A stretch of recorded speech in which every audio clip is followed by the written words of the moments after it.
Hi all, ஒரு யம்மியான கோவில் style புளியோதரை recipe தான் பார்க்க போகிறோம். இதுக்கு ஒரு பவுடர் ரெடி பண்ணி ஆட் பண்ண போகிறேன். எல்லாமே ட்ரையாகவே நீங்கள் இது வறுத்து எடுத்துக்கலாம். கடலைப்பருப்பு, உளுத்தம் பருப்பு, சீரகம், மிளகு, வரமிளகா எல்லாமே வறுத்து எடுத்துக்கோங்க. இதோட மெஷர்மெண்ட்ஸ் எல்லாமே நான் டிஸ்கிரிப்ஷனில் கொடுத்துருக்கேன். கடுகு, வெந்தயம், வெள்ளை எள்ளு இது கண்டிப்பாக ஆட் பண்ணிவிட்டு பவுடர் பண்ணிக்கோங்க. இது கருகிடாமல் எடுத்து நம்ம பவுடர் பண்ணி எடுத்து வச்சுக்கலாம். அடுத்தது ஒரு பேனில் நல்லெண்ணெய் ஊற்றிட்டு கடுகு, உளுத்தம் பருப்பு, கருவேப்பிலை, காஞ்ச மிளகா போட்டு தாளிச்சிட்டு இது கூடவே வறுத்த நிலக்கடலையும் ஆட் பண்ணியிருக்கேன்.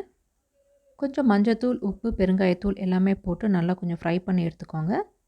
புளி நல்லா திக்காக கரைச்சி ஃபில்டர் பண்ணிவிட்டு இது கூட ஆட் பண்ணிக்கோங்க. இது கொஞ்சம் திக்கான பிறகு நம்ம அரைச்ச பவுடரை இது கூட ஆட் பண்ணிங்கன்னா நல்லா திக்கான ஒரு பேஸ்ட் ஃபார்ம் ஆகிடும்.